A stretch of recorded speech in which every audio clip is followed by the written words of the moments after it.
Hello and welcome to State of the Economy. Today we have with us Dr. Ashok Gulati, Chairman of Commission for Agricultural Costs and Prices. He will discuss with us the crisis of plenty, as it were, that the Indian agriculture economy faces today. Welcome to our show, Dr. Gulati. Now, what is the current situation in regard to food stocks? I am told that we have an unprecedentedly high level of food stock, 80 million tons, and we've not had such a high food stock in the last 100 years. Now, what exactly is going on? Could you just elaborate? Well, I would say on one side, it's great to see that Indian farmers have responded to all sorts of incentives that have been given, whether they were price incentives or whether they were some special programs in the Eastern Belt to increase production, Green Revolution in the Eastern Belt. The rice mission in the Eastern Belt, right? It's a national food security mission, that is one, but also bringing Green Revolution in the Eastern Belt. So you're saying that's working? Huh?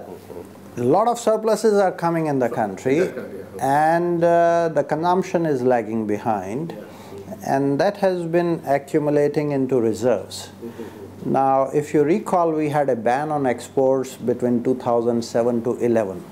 So it's not that was a period of perceived scarcity. Well, yeah, in 2006-07 we had to import, so we put everything under ban. And the stocks were gradually building up, and now they have reached unprecedented levels, which has never happened in the last 1,000 years of this history of this country. And you're saying that we don't need more than 50 million tons. We have a full 30 million tons. Our estimate is that by 1st of July, this country will have a minimum stock of about 88 million tons. It may cross even 90. What would be needed if you are executing your national food security bill and all the commitments and promises that we are making to the people, then on 1st of July, including the strategic reserves on top of the operational requirements for national food security bill, you don't need more than 50 million tons to keep with yourself. Okay. That means there is at least 38 million tons which is lying as a dead weight on you. Extra, and on which there is a carrying cost which government is incurring. It's a huge. The economic cost of wheat is 21,000 rupees a ton, and for rice it turns out to be about 25 to 26,000 rupees a ton. So what is the economic cost for this extra 38 million tons? This extra 38, if you take, it is minimum 75,000 crores straight away you can take it. It will be between 75,000 crores to 80,000 crores. Annually. Which is lying with you without serving any purpose. I'm very happy that farmers have done it, but I'm very sad that this food grain, instead of being in the stomachs of the people, it is lying dead in the government stocks. But why is this happening? Why can't it be taken to the people who need it? Yes, exactly, that's what. But how much people will eat? I think we have even more than that. So the first right on this stock is of the people of this country. I think we have to get going. We are already late by at least 6 months, if not more. Get going in liquidating these stocks. You mean under the food security thing? Whether under the food security bill or through open market operations or through any other innovative scheme. Through the ration shops, you're saying? Whichever the way. Open market operations, you can simply start selling. At below market prices? No, at least the minimum support price. Otherwise, what will happen is people will buy at below the minimum support price and bring it back to the, so there will be a short circuiting of that. So at the minimum support price, exclusive of the taxes, this is where the problem is. The government is offering at 1484 rupees a quintal wheat, which means including all the taxes of Punjab on top of MSP, which is 14.5% taxes. Now, that is a separate matter between the center and the state. They need to sit down and resolve that. I think the farmer is competitive in this country. The consumers are looking forward to this. But in between we have distortions of either high taxes in Punjab, Haryana, Andhra type of states, or some states have gone ahead and given a huge bonus. Madhya Pradesh is a case in point. And inviting all things which earlier the private sector was taking, it's all falling on the government. I think we need to rationalize these things. This is the biggest challenge today. So you're saying that the government is procured all these food stocks and now probably doesn't know how to reach it to the people or how to reach it back to the market? You know, what is happening is when you give a bonus or when you are promising that the people will get food at 2 rupees or 3 rupees, which is in a way good, but 85% of the smallholders are falling in that category. So whatever they used to produce and keep it to themselves, now they first bring to the government, sell it at 15 rupees, whatever the MSP at least is or the market price, and then they ask the government to give me back at 2 rupees, 3 rupees. So it is unnecessarily loading the government system in a system where we don't have proper infrastructure. We don't have place to store today wheat and rice. How much is the storing space today, Dr. Gulati? You know, the covered storage capacity as on today, I'm told by the Food Corporation of India, is about 53 million tons. So the rest of the stock will be lying in the open under what we call a cap, that you have seen a plinth and a tarpaulin on top of that, which leads to a lot of, you know, damage to the grain. But tell me, this brings me to the earlier question which we've discussed before. Does it make sense for the government to incentivize so much procurement of just food grains? Aren't there other diversified set of food items that the government can procure? I think that's the... Even from the food security Yes, standpoint. From food security point of view, people don't need only carbs. They need more of vitamins and they need more of protein.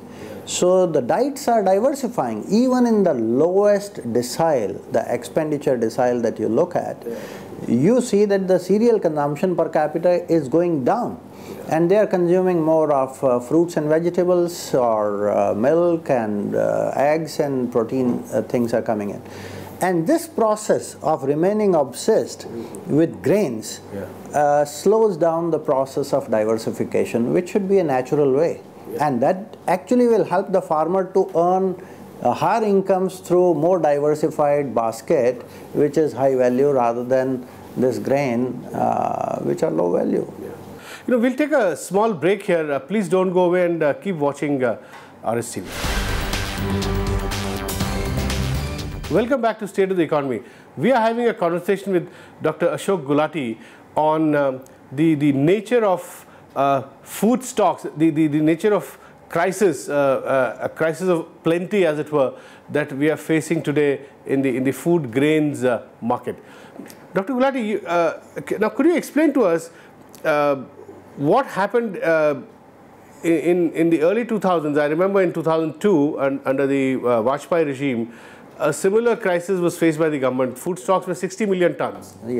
And the government didn't know what to do with it. Then there was a scramble for exporting those stocks, for giving it to domestic companies to value add food process. Now, are we getting into a similar phase where, you know, we're facing an election next year? You know, administration, bureaucracy as it is moving very slowly. Now, I know that you have been recommending to the bureaucracy, agriculture bureaucracy, that please do something with these food stocks. Please open up higher amount of exports. But nobody seems to be listening to you. Well, you know, my job here is more in the nature of recommending, yes, sure. Recommending. And no, I'm told the Prime Minister's office also seized of the matter. Exactly. So we had a similar situation, as you rightly said, in 2002, 1st of July. And we had 63 million tons of food grain stock. I remember Shanta Kumar used to be the food minister. And but the cabinet took a decision there that the carrying cost of this is going to be much more, so why don't we give that benefit to the people of this country, or even export? And we exported massive amounts at that time. I think there are three options that we can do right now. Give to the people not even public distribution system for 1 month quota or 15 days quota. Say if you want to take it for 3 months quota or 6 months quota at home, we give you this much discount. Okay. Further down, because that's your cost of carrying. Yeah. So first right on this grain is of the people. So these are the people. People. Yeah. Because people perhaps can store it better than what is lying outside on the road. Yeah. You're right. People will store it much better than Food Corporation of India. That's right. Yeah. So give them that option and give that discount, because otherwise they will not take it. And that discount should be equal to what the carrying cost that you are carrying. Okay. I would say give it to the farmers also, that those who don't bring it to the mandi, they will get this after 6 months or 3 months, because that's the cost of carrying which you carry. Give it to the farmers or the consumers, so that benefit. So that's the first part of the game. Second part of the game, I think we have to look towards exports, because even with this, you will not be able to exhaust all this. Exhaust all this stuff. So my feeling is 10 to 15 million tons of wheat minimum has to go out of this country. Otherwise, there is a huge crisis and massive distortion that will happen. Now, at what price it can go? I think even today, we are late in this game. I have been saying this to the authorities here, for the last 5-6 months. In fact, we recommended that officially. But today, world price is on the decline. So we have to act fast. If we do liquidate at the existing MSP, that is 1350 per quintal, then we can still get at least 8 to 10 million tons out of this country. 10 million tons out of this country means about $2.75 billion that you get. So you will fill your current account deficit with that, but also you will reduce your fiscal deficit at home. Carrying cost will be, Carrying cost, the money that you have, let it out in the system, you will bring it back. The horses will come back to the exchequer, right? So the fiscal deficit and the inflationary pressures in the system will reduce. So I feel what I call fill the deficits with grain, CAD as well as fiscal deficit with grain. Because you are lucky that you have so much of grain today. It's an asset which can be used. It's an asset. You can also use it as a political asset today.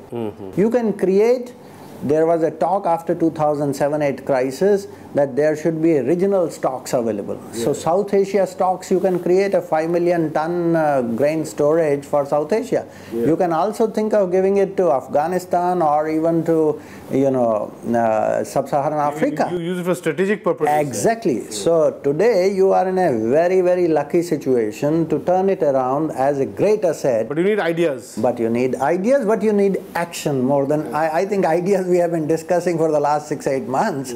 Even officially I have given the reports to the government, but we need to act and act fast. That is what we are missing. And tell me, Dr. Gulati, how much do you think is Food Corporation of India borrowing from banks temporarily to hold these stocks? Do you have an idea how much borrowings are? Well, the latest information that I have got is they are borrowing 20,000 crores extra to get their working capital constraints, because there's so much of... To keep these extra stocks. Yeah, because what the government had given them earlier is falling much short than what the requirements are. And given an open-ended procurement system, I think that's another issue on which the center has to review. This open-ended procurement. And especially in states which have either high taxes because they drive the private sector out, or states which give extra bonus, which also drives the private sector out. So everything, we are going back to Soviet Russia days, we are going back to state takeover of the grain trade, which is not good for the country. How does this tax impact the private sector? You say higher taxes would drive private sector out. Can you give an example like Punjab? Very good example in Punjab. 90% of the roller flour mills do not buy wheat from Punjab. It's a shame. They buy wheat from UP. In fact, paddy was coming all the way from Bihar and eastern UP to Punjab. For the flour? For the milling and all this. Why? And wheat also comes like this from UP. Why is that happening? Two things. One, the Punjab taxes are very high, 14.5%. So who wants to give the milling? Immediately they feel they are out of so the costs go up, so they don't want to buy from Punjab. Exactly. And so I think Punjab has to announce that any milling whether rice milling or wheat milling, no taxes on that. Any exports, no taxes on that. Then Punjab farmer will gain. At present what is happening is Punjab state government is getting this revenue of about 4,000 crores. So it's the state government is gaining at the cost of the farmer? Well, whether at the cost of the farmer, because they give in a way free power, so they say that, but it is impacting their water table badly. And water table is going down. I think the center and the state have to sit down how to compensate them through special assistance rather than distorting the market. Yeah, sure. You know, overall in this whole game, food security bill of 90,000 crores or 100,000 crores food subsidy that we have, 8 to 10,000 crores are just taxes. Oh yeah, okay, yeah. In the name of the poor. In the name of the poor, yeah. We'll take a small break here. Please don't go away and keep watching RSTV. Welcome back to State of the Economy. We are having a very interesting discussion with Dr. Ashok Gulati of the Commission for Agriculture Costs and Prices on the complexity of India's food economy as it stands today. Dr. Gulati, you very rightly said the food security bill is supposed to cost us about 90,000 to 100,000 crore, and of which you said 10 to 15,000 crore is taxes. Why should state government collect taxes when your objective is to give the poor food at very subsidized rates? You know, first let us be very clear. Food security bill is not going to cost 90,000 or 100,000 crores. Government's own calculations are about 125,000 crores. Okay, yeah. That's the Food Ministry's calculations. Our calculations at CACP are, because it is not costing in fully the infrastructure needs that are needed to, railways don't have wagons, you need to invest there. You don't have storage capacity, you need to invest there. And to stabilize production, you are now committing it as a right. In 2002-03, the food grain production dropped in this country by 38 million tons in a single year. Where will you go? So you need to stabilize production. That means you need to invest there. The Agriculture Ministry says that we will need 100,000 crores to invest in agriculture to stabilize production. Sure. That has to be done in the first 3 years if you are committing this. Our estimates are minimum it is going to cost, if you add all these additional costs, will be 200,000 crores a year. So it's not going to come you very cheaply. And out of that, at present, as you rightly said, you know, 8 to 10,000 crores is right now the taxation. But your greater dependence on the states to procure on your behalf, who will stop if tomorrow a state decides to put 20% tax on that? Sure.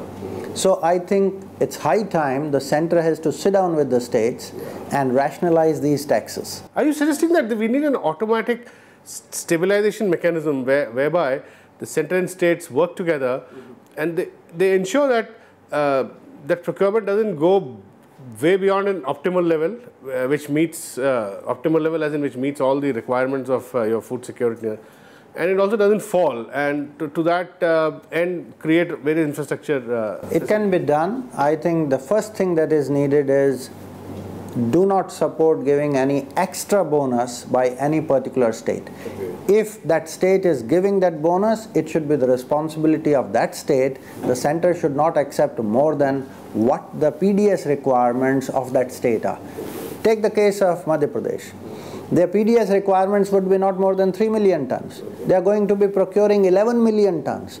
By giving an extra bonus, the center is struggling where to keep these stocks, and here is a state which invites that all farmers should be selling to the state because there is a bonus. And private sector is driven totally out of the game. Sure, sure. So I think this entire paraphernalia of the state taking over grain trade needs to be thoroughly, I would say, investigated also, because this is a huge monopoly. It's also politically driven, partly. And you know, we did try in 1972 grain trade takeover, and we know the results of that, and we have seen the work. You should have your critical reserves, you should have your operational needs, what you need. Yeah. But you're saying the state should limit itself to what the people need, That's right. their requirement, Yeah. and beyond that, not interfere with the market markets. operations. That's right. You're getting the markets right and bringing back the private sector should be on the high priority of the country. And tell me, Doctor, can this be possible by having a sort of committee of the state agriculture ministers and the central agriculture minister and people like you working together on a continuous basis? You know, like you have in the case of GST, Yes. Committee of State Finance Ministers, which works on a continuous basis. Do you think a time has come for the country to have a constant, a structured platform where agriculture ministers of states and center discuss this on a continuous basis? You know, there is always a talk because at the center, the food ministry is always in touch with the state food ministry. I mean, a more structured kind of a platform. But I think, I would say the country has to realize, today we are going all the world over for investors to come and invest in our own country because, or we are giving incentives to increase exports to overcome the CAD. Nobody is looking at 78,000 crores without any purpose, extra dead loss on the society. Yeah, sure. Is it a minor thing of 2,000 crores? Yeah. 78,000 crores. Any company, the biggest company, whether Reliance or Tata's or Birla's, sure, they will collapse if they don't act on 70,000 crores of dead loss. If I may say so, it's almost like a household which needs, let's say, 100 kilos of food grain for the whole year, but it is keeping 200 and it's locked up money for that extra 100. We will have to carry this stock for the next 2 years if we don't wake up today and act fast. And that's a huge cost to the society. And it is a dead cost to the society. And do you see the government alive to taking quick action? Well, frankly, I have been speaking at the top of my voice. I've communicated that to the Ministry of Finance. We had meetings internally, but I think we are moving very slowly. I'm somewhat disappointed. But in this, do you think the food grains, because even storage capacity, as you said, is not adequate, just about enough for, I think, 55 million tons. Yeah. And the rest remaining will be would be lying in the open under tarpaulins. There would be not even tarpaulin, there will be just football fields. And during monsoons, they could get damaged? Yes, of course, it will get damaged. So you're saying that the government has a very small window before the monsoons to actually take... I've been saying this already from at least December, that the window is, before April starts, we should have got it out. But we haven't done that. So now I'm worried about that from July onwards. One, the monsoons will be raining heavily in the north. It's a normal monsoon. Yeah. And the global prices are on the decline. Okay. So global scenario will not help you much to export. Yeah. So we are already late by 3 months, but be late than never. I think wake up right now. You should have woken yesterday. But even now, if you get at least 10-15 million tons out, you will get some money. And do you think this could also help the government tame food inflation? Because food inflation has been a of course. I would say it's largely created by the government inaction on this front. How much do you think can food inflation be contained by actually quick action on this front? If you unload, let's say, 10 million tons at 1350, you even announce this, the prices will come down, which have been hovering at 1,500 rupees a quintal for, let us say, wheat. And the processing industry will get at 1350. So processed products will be down because they have been buying at 16, 17 rupees. So it's a very simple logic. It's a very simple logic. You can bring down the wheat and rice inflation, which went at around 20% compared to last year, to less than 10%. What is the current wheat and rice inflation? It's about 15%? In February, March, compared to the previous year, February, March, it was about 22% higher for wheat and about 17% higher for rice. 17% inflation? Yeah, you can bring it down to... food grains when you have 38 million tons of extra. This is the dilemma, this is the paradox of this society. You have bulging stocks, overflowing granaries, you don't know where to keep it. And 20% inflation rate in food grains. 20%, it's a pity. It's a gross mismanagement on the food front. Then who would you blame for this? It's not a question of blaming. I think we are a society, as Honorable Finance Minister said on the other day, that we are very tolerant to inaction or delays. Yeah. You know, this is all a matter of delay. It's not that people are not aware of this. Sure, sure. People in Finance Ministry and other offices, relevant ones, they are very much aware of this. Sure. But somebody has to call the shot and get it moving. I think we are very, very slow there. We are already late by at least 3 months, and if we don't act, we will suffer for the next 2 years. I hope this the urgency that you have expressed and in this program is heeded by the bureaucrats or by the government. Quick action follows. Thank you very much, Dr. Gulati, for talking to us. That's all we have in this edition of State of the Economy. We'll be back again soon with another episode. Thanks for watching.